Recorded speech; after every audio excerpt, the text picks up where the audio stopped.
ಕಥೆ ಹೇಳ. ಅಂದ್ಮೇಲೂ ಯಾಕೆ ನಿನಗಿಂತ ದುರವಸ್ಥೆ? ಓಕೆ, ಇದೇನಿನ್ ಕತೆ? ಒಂದು ಕತೆ. ಸುಮಾರು ವರ್ಷಗಳ ಹಿಂದೆ ಯೂಟ್ಯೂಬ್ ಇರಲಿಲ್ಲ.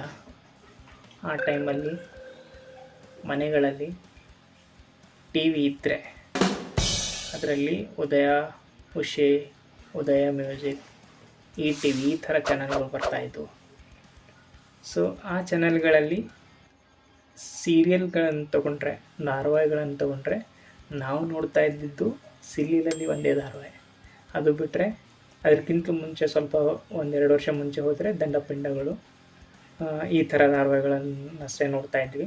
ಅದಕ್ಕೆ ಬಿಟ್ಟು ಬೇರೆ ಬೇರೆ ಕಾವ್ಯಾಂಜಲಿನೋ ಬೇರೆ ಬೇರೆ ಧಾರಾವಾಹಿಗಳಿದ್ದರೆ ಅವು ನಾವು ನೋಡ್ತಾ ಇರಲಿಲ್ಲ. ನಮ್ಮ ಹಣೆ ಬರೋಕ್ಕೆ ಅದೇ ಟೈಮಲ್ಲಿ ಒಳ್ಳೊಳ್ಳೆ ಮೂವಿಗಳು ಹಿಂದಿನಲ್ಲೋ ಅಥವಾ ವಿಶೇಷ ಚಾನಲಲ್ಲೋ ಮೂವಿಗಳು ಬಿಡ್ತಾಯಿದ್ರು. ಅದೇ ಟೈಮಲ್ಲಿ ಎಟ್ ಎ ಟೈಮ್ ಈ ಕಡೆ ಧಾರಾವಾಹಿ ನಡೀತಾ ಇದೆ, ಈ ಕಡೆ ವಿಶೇಷ ಚಾನಲ್ನಲ್ಲಿ ಮೂವಿಗಳು ಬರ್ತಾಯಿವೆ. ಆದರೆ ನಮಗೆ ಆ ಟೈಮಲ್ಲಿ ಹಾಲಲ್ಲಿ ಎಂಟ್ರಿ ಕೊಡ್ತಾ ಇರಲಿಲ್ಲ. ಯಾಕಂದರೆ ನಾವು ಸುಮ್ಮನೆ ಡಿಸ್ಟರ್ಬ್ ಮಾಡ್ತೀವಿ ಅಂತ. ಪೇರೆಂಟ್ಸ್ ಏನೋ ಅವರು ಧಾರಾವಾಹಿ ನೋಡೋದರಲ್ಲಿ ಮಗ್ನ ಆಗ್ತಿದ್ರು. ಸೊ ನಮಗೆ ಎಂಟ್ರಿ ಇರ್ತಾ ಇರಲಿಲ್ಲ. ನಾವು ಈ ಕಡೆ ಒಳ್ಳೊಳ್ಳೆ ಮೂವೀಸ್ಗಳನ್ನು ಮಿಸ್ ಮಾಡ್ಕೊತಾ ಇದ್ದೀವಿ. ಆ್ಯಕ್ಚುಲಿ ಆ ಟೈಮಲ್ಲಿ ಆ ಮೂವಿಗಳು ಒಳ್ಳೊಳ್ಳೆ ಮೂವಿಗಳು ಇವಾಗ ನೋಡಿದರೆ ನಗು ಬರುತ್ತೆ, ಆ ಥರ ಆಗಿಬಿಟ್ಟಿದೆ. ಅಂದರೆ ಕಂಟೆಂಟ್ ಅನ್ನೋದು ಅಪ್ಗ್ರೇಡ್ ಆಗಿದೆ, ಮೂವಿಗಳು ಅಪ್ಗ್ರೇಡ್ ಆಗಿವೆ. 10 ವರ್ಷ ಹಿಂದೆ ತಂದ ಕಂಟೆಂಟು ಇವಾಗ ಲೈಟ್ ಅನಿಸುತ್ತೆ ಅಥವಾ ನಗು ಬರುತ್ತೆ. ಸೊ ಸ್ಟೋರಿ ಟೆಲ್ಲಿಂಗ್ ಅನ್ನೋದು ಪ್ರತಿಯೊಂದರಲ್ಲೂ ಇದೆ. ಆವಾಗ ಸ್ಟೋರಿ ಟೆಲ್ಲಿಂಗ್ ಬೇರೆ ಥರ ಇತ್ತು, ಇವಾಗ ಸ್ಟೋರಿ ಟೆಲ್ಲಿಂಗ್ ಅಪ್ಗ್ರೇಡ್ ಆಗಿದೆ, ತುಂಬ ಅಡ್ವಾನ್ಸ್ ಆಗಿದೆ. ಅದೇ ಥರ ನಾವು ಯೂಟ್ಯೂಬಲ್ಲೂ ಕೂಡ 10 ವರ್ಷದ ಮುಂಚೆ ವಿಡಿಯೋಗಳು ನೋಡಿದರೆ ಇವಾಗಿನ ವಿಡಿಯೋಗಳು ನೋಡಿದರೆ ಅಜಗಜಾಂತರ ವ್ಯತ್ಯಾಸ ಇದೆ. ಸೊ ಯೂಟ್ಯೂಬಲ್ಲಿ ಮುಂಚೆ ಸಿಂಪಲ್ ಆಗಿರ್ತಾಯಿದ್ವು ವಿಡಿಯೋಗಳು, ಸಿಟ್ಟಿಂಗ್ ವಿಡಿಯೋಗಳು. ಇವಾಗ ನಾನೇನು ಕೂತಿದ್ದೀನಿ ಆ ಥರ ವಿಡಿಯೋಗಳಿರ್ತಾಯಿದ್ವು. ಎಷ್ಟೋ ಜನ ಯೂಟ್ಯೂಬರ್ಸು ತಮ್ಮ ಮುಖಗಳನ್ನು ತೋರಿಸೋದಕ್ಕೂ ಹಿಂಜರಿತಾಯಿದ್ರು ಅಂತ ಕಾಲ ಇತ್ತು ಆವಾಗ. ಬಟ್ ಇವಾಗ ಕಾಲ ಚೇಂಜ್ ಆಗಿದೆ. ಯೂಟ್ಯೂಬಲ್ಲಿ ವಿಡಿಯೋಸ್ಗಳು ತುಂಬ ಡಿಫ್ರೆಂಟಾಗಿ, ಸಿಟ್ಟಿಂಗ್ ವಿಡಿಯೋ ಇದ್ದರೂ ಕೂಡ ಎಡಿಟಿಂಗ್ ಟಾಪ್ ನಾಚ್ ಆಗಿರುತ್ತೆ. ಆಮೇಲೆ ಆತ ಕತೆ ಹೇಳುವಂಥ ರೀತಿ ತುಂಬ ಶಾರ್ಪ್ ಆಗಿರುತ್ತೆ, ತುಂಬ ಎಫೆಕ್ಟಿವ್ ಆಗಿರುತ್ತೆ. ಅವನು ಸುಮ್ಮನೆ ಸಿಂಪಲಾಗಿ ಕತೆಗಳನ್ನು ಕತೆ ಹೇಳೋದಂದರೆ ಪ್ರತಿಯೊಂದು ವಿಷಯನ ಟ್ವಿಸ್ಟಾಗಿ ತುಂಬ ಶಾರ್ಪಾಗಿ ಜನಗಳಿಗೆ ಇಂಟ್ರೆಸ್ಟಿಂಗ್ ಆಗಿರೋ ಥರ ನೋಡ್ಕೊಳ್ಳುವಂಥದ್ದು.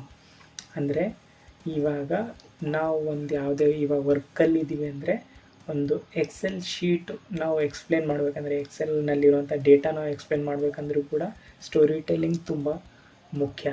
ಒಂದು ಪವರ್ ಪಾಯಿಂಟ್ ಪ್ರೆಸೆಂಟೇಷನ್ ಕೊಡಬೇಕಂದ್ರೂ ಸ್ಟೋರಿ ಟೆಲ್ಲಿಂಗ್ ತುಂಬ ಮುಖ್ಯ. ಸೊ ಅದೇ ಥರ ಕತೆ ಹೇಳೋದು ಬರೀ ಕಾಗಿಗುಬ್ಬಕ್ಕನ ಕತೆ ಹೇಳೋದಲ್ಲ. ಕತೆ ಇವಾಗ ಪ್ರತಿಯೊಂದು ಸಿಚುವೇಶನ್ನ ಯಾವ ಥರ ನಾವು ಅದನ್ನು ಮನಮುಟ್ಟುವಂತೆ ನಾವು ಆಡಿಯನ್ಸ್ಗೆ ರೀಚ್ ಮಾಡ್ತೀವಿ ಅನ್ನೋದು.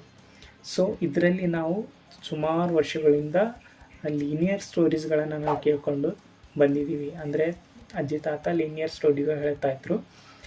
ಆಮೇಲೆ ನಾವು ಬೆಳೆದಂತೆಲ್ಲ ನಾವು ಮೂವಿಗಳು ನೋಡೋದ್ರಿಂದ ಅಥವಾ ಕತೆ ಕಾದಂಬರಿಗಳು ಓದೋದ್ರಿಂದ ನಾನ್ ಲೀನಿಯರ್ ಸ್ಟೋರಿ ಟೆಲ್ಲಿಂಗನ್ನು ನಾವು ರೂಢಿಸ್ಕೊಂಡಿವಿ. ಅಂದರೆ ಕಾಲ ಕಳೆದಂತೆಲ್ಲ ಒಂದಾನೊಂದು ಕಾಲದಲ್ಲಿ ಅವರು ಲೀನಿಯರ್ ಸ್ಟೋರಿನ ಕೇಳ್ಪಡ್ತಾಯಿದ್ರು. ಬಟ್ ಇವಾಗ non linear story telling, non linear story style ಅನ್ನೋದು ಇವಾಗ ರೂಢಿಸ್ಕೊಂಡಿದ್ದೀವಿ. ಅಂದರೆ ಮೂವಿಗಳಲ್ಲೂ ಸುಮ್ಮನೆ ಸ್ಟ್ರೇಟ್ ಫಾರ್ವರ್ಡ್ ಮೂವಿ ಇದ್ದರೆ ನಮ್ಗೆ ಇಷ್ಟ ಆಗೋಲ್ಲ.